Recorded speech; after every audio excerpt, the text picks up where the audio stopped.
welcome to the third series of Beyond the Books, the podcast which takes you behind the scenes at the University of Edinburgh's School of Literatures, Languages and Cultures, more commonly known as LLC.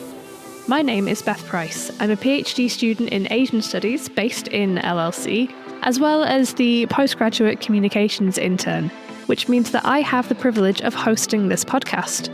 Each episode, I get the chance to sit down with one of the wonderful researchers in LLC, from fellow PhD students to senior lecturers, readers, and professors. I get to talk to them about their work, their journey into academia, and how the humanities can help to shape our world. Last summer, I sat down with Dr Désha Osborne, Chancellor's Fellow in English Literature. We talked about her work on the connection between Scotland and the Caribbean, her experience editing the historical romance in poetic form called Hiroona, and the incredible power of storytelling. Thank you so much for taking the time to sit down with me. So Désha, you came to Edinburgh, I think, in June 2023. Yes, I just made 1 year this week. So before you joined Edinburgh last year, you were at Hunter College in the City University of New York, and you'd done your PhD in the UK in Cambridge. You did your master's in the UK at University of East Anglia, and you did your bachelor's degree in St. Francis College. And is that in New York? Yes, it was in New York, yeah. So how did you come to be in Edinburgh? My research really is what brought me here. I work on Scotland and the 18th century and connections to slavery, in the Caribbean, well, mainly. I've been here before. I was an IASH fellow in 2022. And 2019, I was a Daichi's Manning Fellow. So can you tell me about your kind of overall academic journey so far?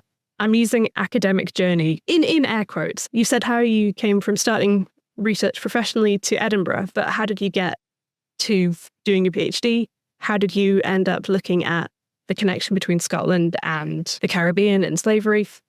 I guess I could start at St. Francis College. I should say St. Francis. What it was, or when I arrived, it was a very small liberal arts Catholic institution. I went through the Catholic education system in New York, and St. Francis, I was offered a full-time scholarship to go, so I went. The way that this college was structured, it was very heavy on the humanities, so I was doing a degree in English, but I was also taking lots of courses in philosophy and languages. I did a year coursework in Latin and French. Most of my professors were Franciscan friars, and it gave me space to think more. I think more so than other bigger universities can do, especially in the States. And while I was there, in order to keep my full scholarship, I had to do community service.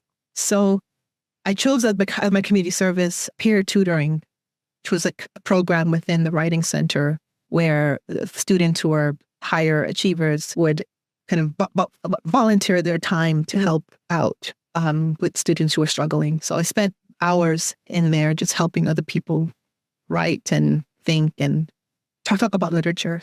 At the same time, I was also studying creative writing, and it was around this period one of the friars told us about UEA, that there was a program at East Anglia that was probably one of the best well known in the world. You know, lots of writers came out of the program. Did they really? Ishiguro, Eve McEwen. And then from UEA, did you pretty much stay in the UK? And no, I ended up doing a hybrid course there in literature and creative writing, and there was a strong emphasis on modernism there. And I did my dissertation was on Samuel Beckett. I was thinking a lot about Ireland as a post-colonial space, which really, in a way, oddly enough, helped open up that way of that kind of thinking.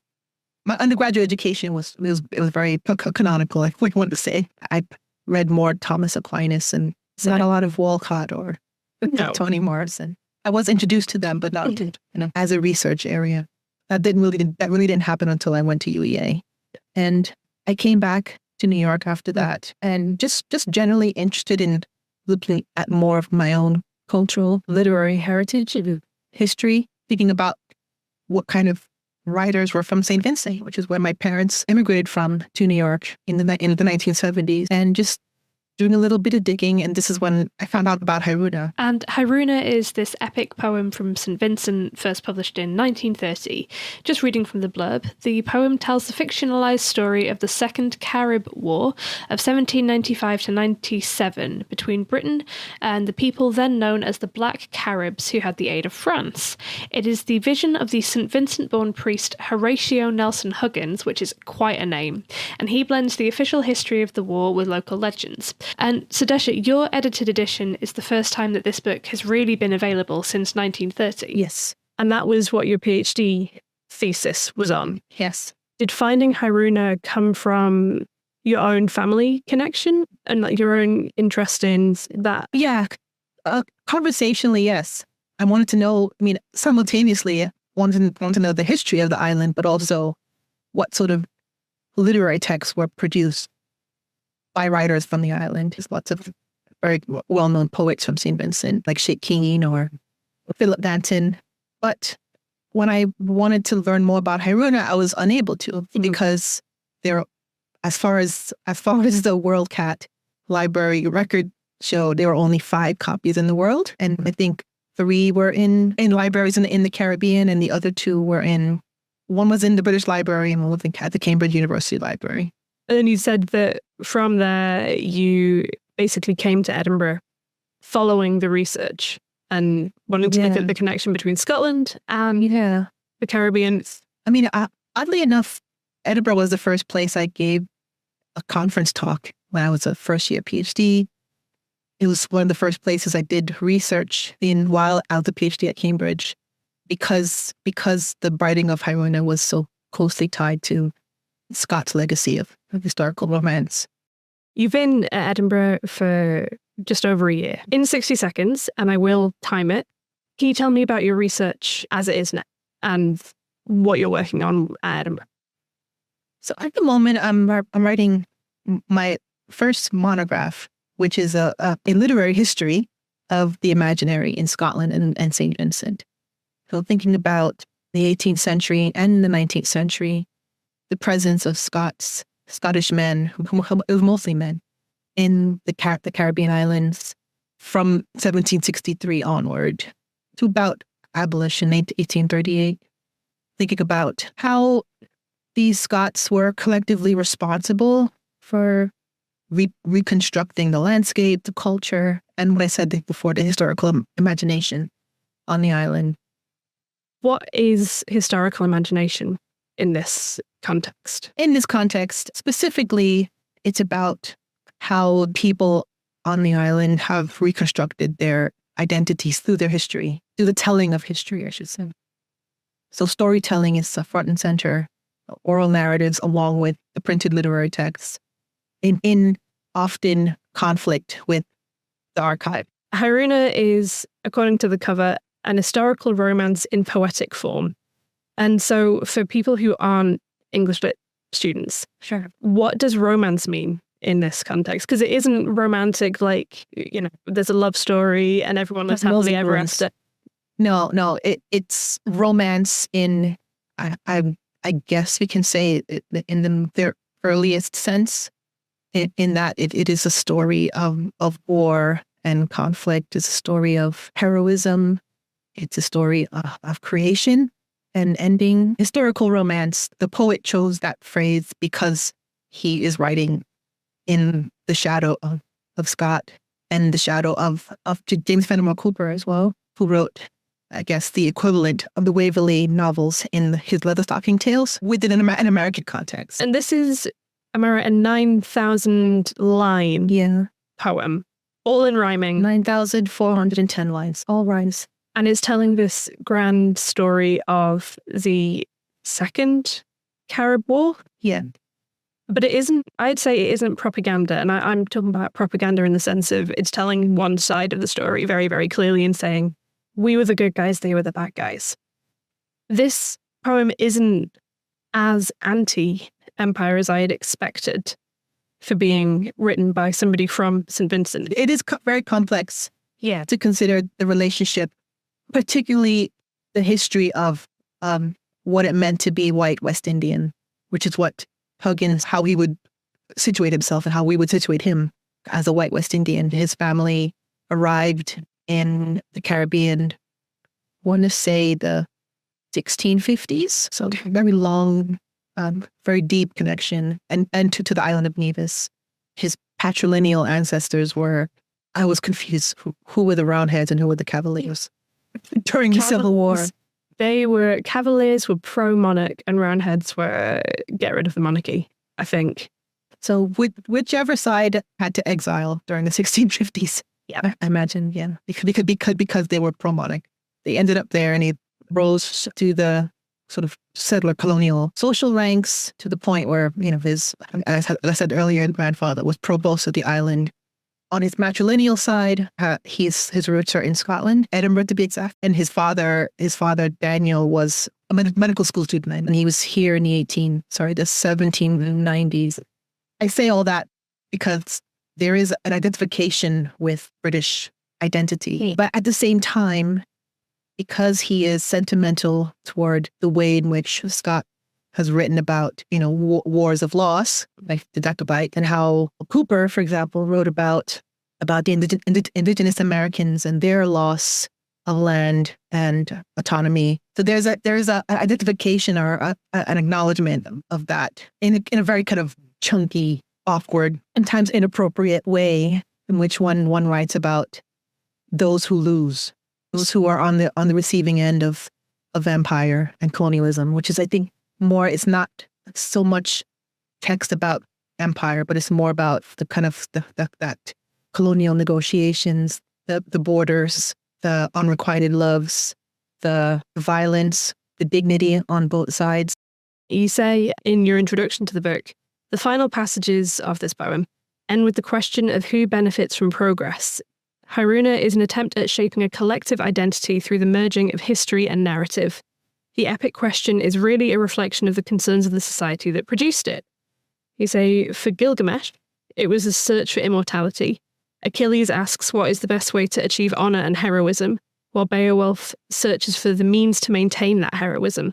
By the age of Milton, the epic question is a search for an answer to the problem of theodicy. The search in Hiroona is for an answer to the lessons of history, and that's what you're saying about who loses from the sweeping kind of power moves, I guess, of history. Your research now is then looking at, you said, historical imagination, and within that, like reconstructing, I suppose, like the historical narrative for St. Vincent. Yes, it picks up where the Hiroona leaves off. So one of the things I did when I was writing this critical edition of Hiroona was I felt the need to delineate who were the fictional characters and who were the historical characters, just for my own favorite, and to help me with the notes. And when I kind of made that list for myself and that tally, I realized that two of the very important characters, so one would be Chatoyer, who is the leader of the indigenous people on the island. In Hiroona, Huggins calls them Caribs, but the people who survive today would refer to themselves as Garifuna. So that's how I'll call them. So Chatoyer, who is the historical paramount chief, and the last paramount chief of the Garifuna before their exile from St. Vincent in 1797. He plays a key role up until the middle of the epic. So Canto 7, he dies, and his death, just like Hector, who dies toward the end of the Iliad, once the hero, once the kind of symbolic leader of the nation dies in this single combat, it symbolizes the end of the nation itself. So the war ends with the death of Chatoyer. The person who kills him is also sometimes featured in the text, but not given as much attention as one would expect. And he was the Scottish soldier, Alexander Leith. And so was he a real historical figure? He was a real historical figure. Both men were historical figures. Their single combat or duel becomes, for the people of St. Vincent, the key moment in the island's history. Chatoyer's death at the hands of Leith becomes the moment in which St. Vincent stops becoming a kind of free, independent space, an island for the Garifuna and the Kalinago peoples, and it becomes a colony of Great Britain. So I wanted to dig more into that because this is something that I grew up with as a child. It was bedtime stories. There are paintings all over the island of Chateauguay. He is a kind of a real linchpin for identity and independence. He means a lot to the people of both St. Vincent and also to the people, for the Garifuna people who, after the war, were scattered, were exiled, forcibly exiled, and moved to Central America. So this is where this current project starts, was like by looking at Chateauguay and Leith. And part of unpacking that single combat, that engagement, that duel, was to kind of figure out more, learn more about the men themselves. So this is what really brought me to Scotland, back to Scotland, was to learn more about Leith. And that led me to Aberdeen in the archives, the Special Collection archives there. There's the Leith family. The Leith family's from up there, yes. Yeah. I was just thinking, because I live in Leith. In Edinburgh. Leith? That Leith? I also live in Leith. And it is the same family. Okay. They were settled in their town until the late 16th century and moved to Aberdeenshire. And the Leith Hall is still castle there. It is that same family. Okay, I think that leads us quite nicely onto the historic connection between Scotland and the Atlantic slave trade. I was, to be honest, even now, I was slightly surprised at the specific link between Scotland and the transatlantic slave trade, because I had always thought it was like a British thing. I didn't realize how active Scotland as a nation, I guess, was. Right. I think that's understandable because, and I think still we are the knowledge around this connection is unfolding, particularly around the 2007 anniversary of Britain's abolition of the slave trade. There was a renewed or kind of a new interest in unfolding stories, deeper connections. But so I think from 2006 onward, Douglas Hamilton wrote, I think, the definitive text on this, and then lots of historians have been doing this for a while, but this wouldn't have kind of taken shape without community-led efforts as well. So organizations here at Edinburgh, like the Edinburgh Caribbean Association, led by Lisa Williams, who does the Black History tours around Edinburgh, really show intangible, real ways of how that connection is present.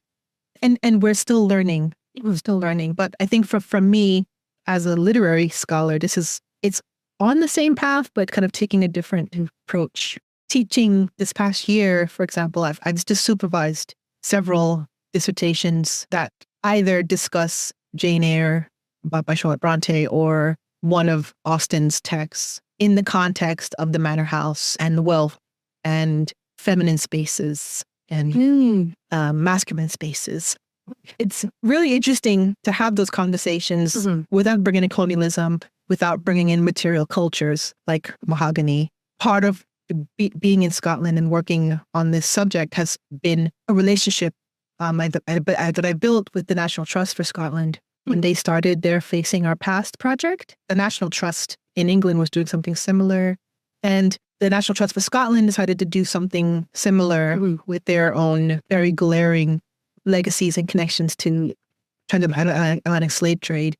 And then I was reached out to by the National Trust to help consult on certain properties, certain manor houses and castles that have connections. And that they're part of, it was a collective effort. There were lots of different scholars involved.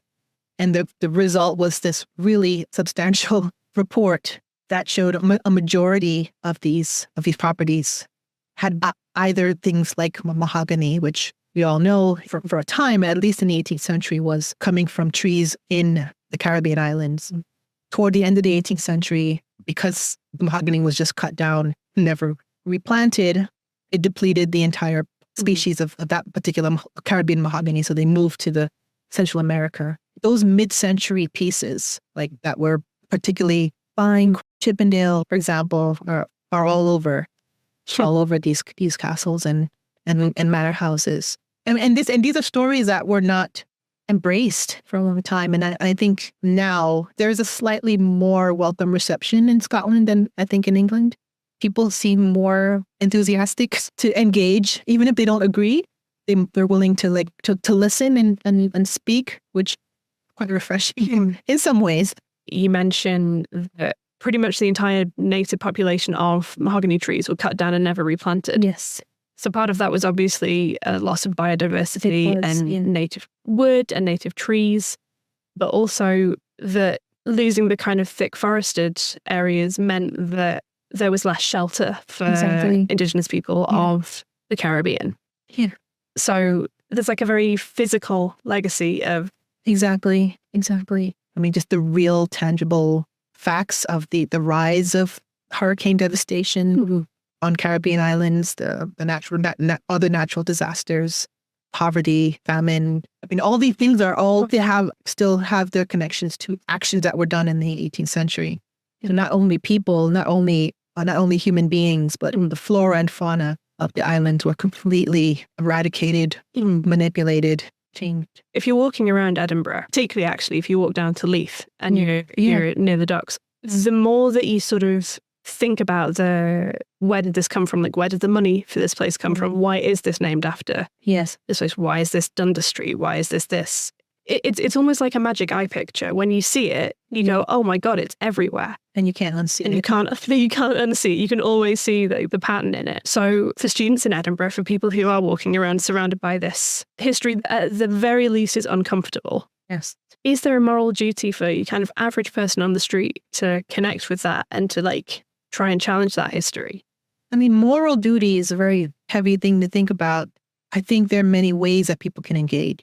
I think for the majority of people, not pushing back and reacting negatively is probably enough that one can do. Being willing to listen and understand that these stories they don't just exist in the past. They are alive and active. I talk about this all the time with fellow scholars of the 18th century, how much we are still in that shadow, how much we still live in that space. We spoke about that word romance. The romantic is still something that I think some people would argue we are still in that period or in its shadow. I think the same thing for legacies of slavery, racism, of marginalization, colonialism, empires that are past tense termed. There is a duty to acknowledge and listen, if anything else. I mean, we could talk about issues of reparative justice. We could talk about reparations. I think a lot of the time those things are very scary for people because, especially the way that particular genders use in the media, for example, use that to kind of get people angry, when really what a lot of people are it's not being directed at people you think it's being directed at. And those folks are using those narratives to get others angry on their behalf. What is the difference between decoloniality and decolonizing and anti-coloniality? Yes, I mean, historically, both terms have kind of historical meaning.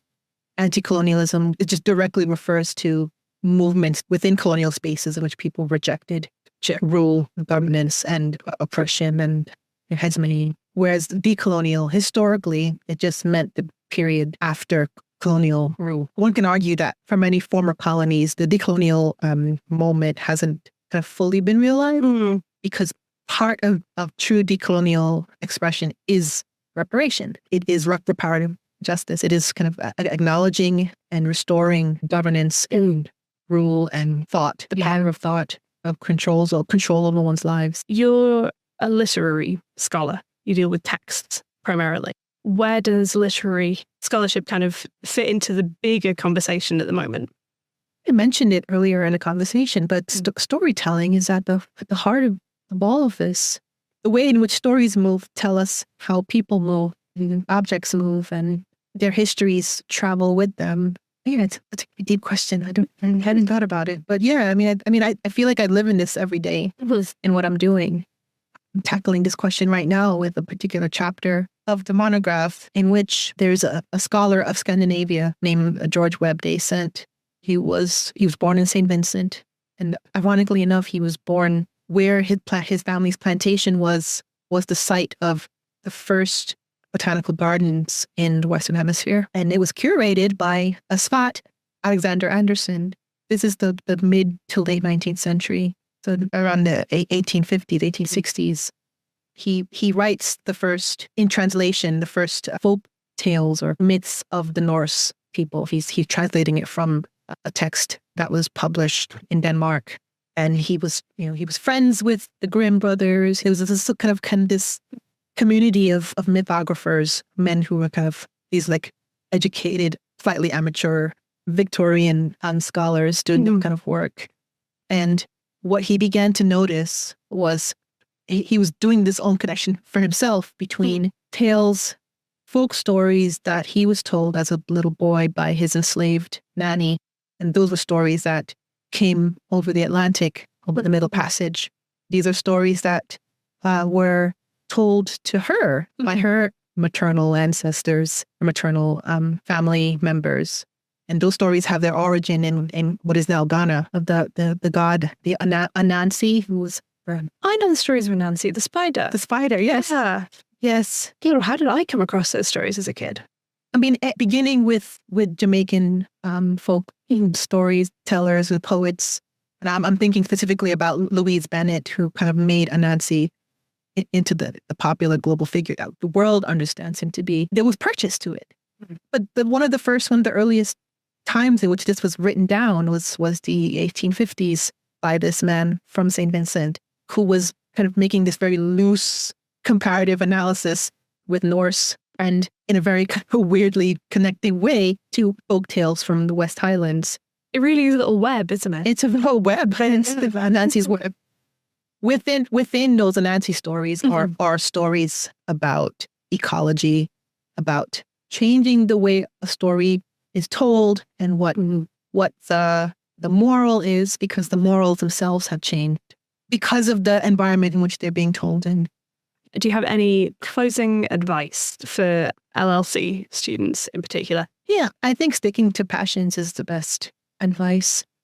I think I wouldn't be doing this if I chose something that was popular. I mean, I think when you asked me about my journey, I should have probably also spoken about all the failures, all the rejections. Yeah. You know, I've been trying to do this work for almost 10 years. And it's taking that long to get people interested, because 10 years ago, people weren't talking about this. So yeah, I mean, I think keeping to your passion maintains the interest, and it also maintains dignity. Because when you care, and you show that toward the subject and others doing it. Brilliant. Thank you so much. Thank you. This has been a really genuinely wonderful conversation. Thank you so much for taking the time to sit down with us. I really appreciate it. Thank you.